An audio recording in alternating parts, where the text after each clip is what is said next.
So today we are looking at the subject data processing, and then the topic says data security and privacy. Data security refers to the measure taken to protect data from unauthorized access. And then what is the meaning of unauthorized? Something you're not giving access to. Okay. Then what is data privacy?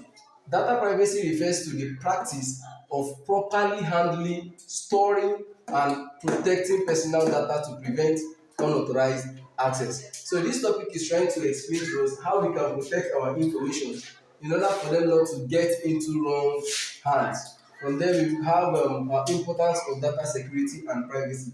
How are these? What is the importance of we having data security? Why should our data be secure? Number one, to protect sensitive information. Sensitive information like information that has to do with our family, information that has to do with our health, information that has to do with our bank details and thereabout.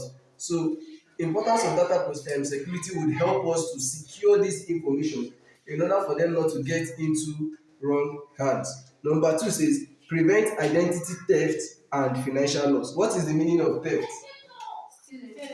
Theft means, in a simple word, it means stealing. So it prevents your information from getting into the hands of thieves. It prevents your information in order not to get into the hands of thieves, and in order for you not to have financial loss. Number three says maintains trust and confidence in organization. It maintains trust and confidence in organization. In some organization, when some persons know that your information are not safe with them, they will not be able to work with you. For instance, maybe an organization like a hospital, people give out information to you, and before they know it is out there on the street. You won't have more customers coming to your hospital, you won't have more clients, or you won't have more patients coming to your hospital. So a lot of persons would not want their information to go outside because it is important to them. So that's one of the importance of data security. So their information need to be secure. Number four here says ensures compliance with laws and regulations. Moving forward, we have common threats to data security and privacy. Common threats. What are those threats to data security and what? And privacy? Number one, we have hacking and cyber attacks. So some of your information, like we all know in our country today, hacking and cyber attacks is one of the order of the day. So if your information gets into the hands of hackers, you might lose valuables. You might lose valuables, maybe funds, maybe assets, or whatever thing that has value. You might lose it, especially when it has to do with the online space. And then same thing also for the cyber attacks. Number two, we have that phishing and social engineering. Phishing and social engineering. First of all, what is the meaning of phishing? There are things we call phishing links. For instance, there are links people share on WhatsApp. It is not every link you see on social media, for example, WhatsApp, Facebook, Instagram, and the rest of that you click on. It is not every image you see on the social media that you download straight to your phone. Because this word here, known as phishing, can be used. It is used by some developers. They use it, they create virus to it, and they attach that virus to maybe a picture or maybe a link. So the moment you click on those pictures to download them straight to your phone contacts the virus, depending on what that virus was built for. Okay, so that is the meaning of phishing links. Number three here is malware and viruses. Same thing with what I just explained for the phishing link. Number four says insider threats and human error. Insider threats, for instance, when you look at aspect of banks, for you to be able to penetrate through anything that has to do with those banks, you need an insider. Okay, it is not 100% online, so you need 50% of an insider and 50% online. So without an insider in your bank, you will not be able to lose your what? Your data, and you will not be able to, your privacy will not be exposed. Okay, insider threats and human error.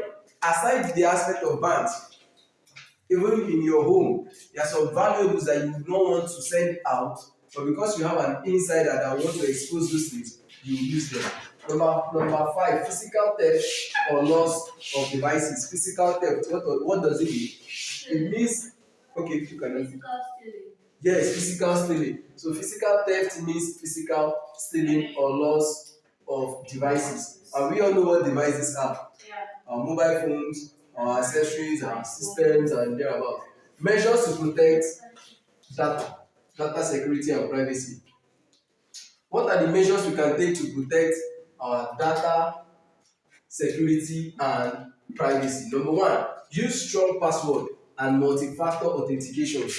Now, whenever you're doing anything that has to do with online, you need to make sure you use strong password, and most sites will advise you to make use of capital letters, small letters, numbers, and alphabets in order for your password to be well strong. Number two says implement firewalls and antivirus software. These softwares can be gotten from Play stores. Some of them they are paid, some they are free, but most times it's better we go for the paid version, right? So number three says encrypt sensitive data. So there are some data, for instance, in your phone that should be encrypted. What do we mean by encrypting? These are information that you should save, you should lock in your mobile phones, in your laptop. There are some information you should lock because anybody can actually pick up those things and have access to them. For instance, your bank details in your phone, you should lock these things because people can have access to them. Like most of us, most persons today, you see them putting their bank card, their ATM card at the back of their phone. That is very, very wrong because anybody can have access to it. There are most persons that put some details inside their bag, their purse. Even most persons even use it as a screensaver on their phone. It is very, very bad because you can expose yourself to theft and you can expose your privacy. So we have number four says regular backup data. One thing you should know in our age today is that you cannot use one phone for 10 years. You cannot use one phone for 10 years. There are most persons that don't use one phone for 5 years. In fact, you can buy a phone today and next week they will steal the phone.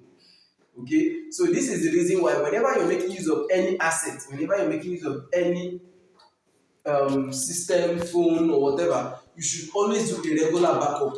What do we mean by regular backup? Those informations that are in that phone, you should always back it up because anything can happen. Your phone can get missing, your system can get missing, and you lose those files. Are we together? So this we are going to you have come to the end of this topic, and then you're going to do this class activity. Now, listen very well. It says, Maria, a student of Blissful Academy, use the school computer lab to work on her project. She logs in to her account and starts working. She took a break, leaving her account logged in and stepped out.